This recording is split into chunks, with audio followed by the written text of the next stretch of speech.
Budget తో మేము మీకు అప్పచెప్పిపోతే అప్పుల కుప్ప చేసిండ్రు, అప్పుల పాలు చేసిండ్రు రాష్ట్రాన్ని చెప్తారు అధ్యక్ష. నేను ఇవాళ చెప్తా ఉన్నా, I would like to set the record straight. అధ్యక్ష, 2014లో రెవెన్యూ సర్ప్లస్ వాస్ 369 crore. 2022-23లో రెవెన్యూ సర్ప్లస్ వాస్ 5944 crore. నిన్న మీరు పెట్టిన బడ్జెట్ లో కూడా రెవెన్యూ సర్ప్లస్ అధ్యక్ష 297 కోట్లు. అంటే మీరు మాకు 369 కోట్ల రెవెన్యూ సర్ప్లస్ తో అప్పచెప్తే మళ్ళా మీకు అప్పచెప్పినాడు కూడా మేము 5944 కోట్ల రూపాయల రెవెన్యూ సర్ప్లస్ ఇచ్చిన మాట వాస్తవం కాదా? Revenue receipts minus revenue expenditure, అదే కదా రెవెన్యూ సర్ప్లస్. నేను చెప్పింది తప్ప? మరి అప్పుల పాలైపోయింది అంటే ఇంకొక మాట అన్నారు నిన్న ఆర్థిక శాఖ మంత్రి గారు, బాధాకరమైన మాట. జీతాలకు ఇచ్చినందుకు కూడా మేము అప్పులు తెచ్చే పరిస్థితి అన్నారు అధ్యక్ష. మరి రెవెన్యూ మీరు చెప్పిన లెక్కలు తప్ప, మీ మాటలు తప్ప? మీరు చెప్పిన లెక్కల్లో ఏం చెప్పారు అధ్యక్ష? రెవెన్యూ ఎక్స్పెండిచర్ లో చూపెట్టారు సాలరీస్, పెన్షన్స్. అందులో ఏం చెప్తున్నారు? సాలరీస్, పెన్షన్స్, సబ్సిడీలు, ఇంట్రెస్ట్లు అన్ని పోగా 300 కోట్ల రెవెన్యూ సర్ప్లస్ ఉందని బడ్జెట్ లో చెప్తారు. కానీ ఇక్కడికి వచ్చి మాత్రం మాటల్లో స్పీచ్లో ఏం చెప్తారు అధ్యక్ష? జీతాల కోసం అప్పులు తెచ్చే దౌర్భాగ్య పరిస్థితిలో ఉంది రాష్ట్రం అని చెప్పడం సభను తప్పుదో పట్టించడమా కాదా? దయచేసి చెప్పాలని చెప్పి నేను కోరుతా ఉన్నా అధ్యక్ష. వారి రిప్లైలో చెప్పండి అధ్యక్ష. ఇంకొక మాట అధ్యక్ష, నేను మొన్నే చెప్పాను, రిప్లైలో చెప్పండి సార్, మాకు అభ్యంతరం లేదు. I'm not saying anything wrong sir, I'm saying everything in parliamentary way. దయచేసి మీరు రిప్లైలో మొత్తం చెప్పండి అధ్యక్ష. మేము ఇంకొక మాట చెప్పాలి అధ్యక్ష. మొన్ననే హరీష్ రావు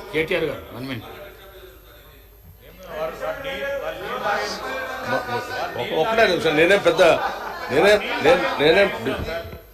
అధ్యక్ష, వారు రెవెన్యూ రిసీప్ట్స్, రెవెన్యూ ఎక్స్పెండిచర్ గురించి మాట్లాడుతూ మా సమయం అంతా అద్భుతంగా రెవెన్యూ సర్ప్లస్తోనే ఉంది, ఎటువంటి ఇబ్బంది లేదని చెప్తా ఉన్నారు. కరెక్టే, రెవెన్యూ రిసిప్ట్స్ కూడా అద్భుతంగా ఉన్నాయి. జీతాలన్నీ ఆ రెవెన్యూ ఎక్స్పెండిచర్లోనే ఉంటాయి.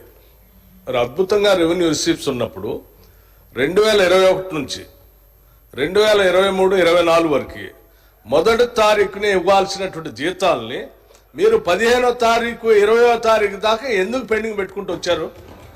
ఒక్కసారి చెప్పండి అధ్యక్ష. దేనికోసం? ఉన్న అద్భుతంగా రెవెన్యూస్ ఉన్నాయి, ఎందుకు పెండింగ్ పెట్టారు అధ్యక్ష? దేనికోసం పెట్టారు? ఎటు డైవర్ట్ చేశారు? ఏం చేశారు? ఇవన్నీ వాస్తవాలే కదా అధ్యక్ష. Speaker sir, yes sir, I agree with deputy chief minister. Receipts బాగున్నాయి. మేము చెప్పిన మాట ఏం చెప్పాను సార్? కరోనా అనేది ఒకటి విశ్వమానవాళి, ఎవరు ఎన్నడూ ఎదుర్కొని ఉపద్రవం ఒకటి మనందరం కూడా ఎదుర్కొన్నాము. ఆ కరోనా సమయం మేము తెచ్చాము, కరోనా మేము తేలేస్తాము అధ్యక్ష. దాని తర్వాత సార్ బ్రదర్ వినండి, ఒక నిమిషం వినండి దయచేసి. వారిని కోరేది అధ్యక్ష, నేను సబ్జెక్ట్ మాట్లాడుతున్నాను బ్రదర్, విమర్శ చేయడం లేదు అధ్యక్ష. 2019 చివరిలో కరోనా వచ్చింది అధ్యక్ష, 19 డిసెంబర్లో వచ్చింది. అందుకే COVID-19 అంటారు దాన్ని, ఎందుకంటే 19 చివరిలో వచ్చింది. 2020 మార్చిలో ఇండియాలోకి వచ్చింది. మొదటి కేసు హైదరాబాద్లో 2020 మార్చి 2 నాడు వచ్చింది. అప్పటి నుంచి అధ్యక్ష 2 సంవత్సరాలు ఆర్థికంగా అతలాకుతలం అయిపోయిన పరిస్థితి. అందుకే అధ్యక్ష మీరు చూస్తే లెక్కల్లో అప్పటిదాకా జీతాలు చక్కగానే వచ్చినాయి కదా అధ్యక్ష. ఆ తర్వాతనే కదా కొంత ఏమనుకున్నాం, ఎక్కడ డైవర్ట్ చేశారో అన్నారు డిప్యూటీ సీఎం. ఎస్, ఎక్కడ డైవర్ట్ చేశాం అధ్యక్ష? మేమేమనుకున్నాం?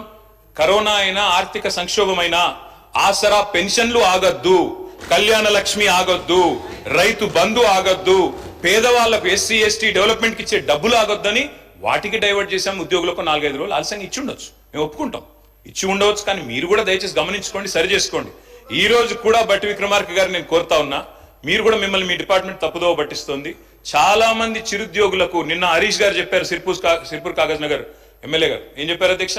కాంట్రాక్ట్ మెడికల్ ఆఫీసర్లు 10 నెలలుగా జీతం లేకుండా ఉన్నారు. దయచేసి మీరు కూడా రివ్యూ చేసుకోండి, విమర్శ కోసం విమర్శ కాదు. దయచేసి వారిని ఈ విషయంలో ఆలోచించాలని చెప్పి నేను కోరుతా ఉన్నా.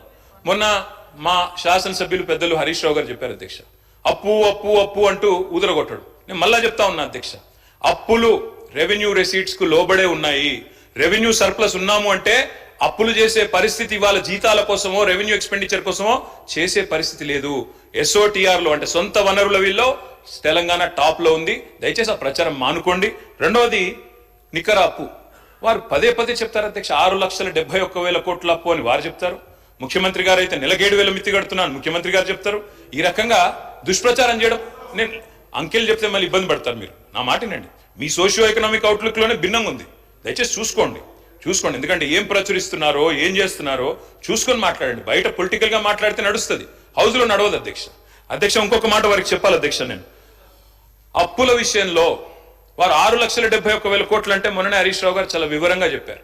ఏవైతే ప్రభుత్వం కట్టే అవసరం లేని అప్పులు ఉన్నాయో, ఏవైతే గ్యారంటీలు మాత్రమే ఇచ్చి వాటికి కట్టే అవసరం లేని ఉన్నాయో అవన్నీ కూడా కూడేసి కేవలం బదనాం చేయాలన్న ఎజెండాతో వారు ఒక ప్రయత్నం చేశారు. I leave it to the wisdom of the honourable deputy chief minister.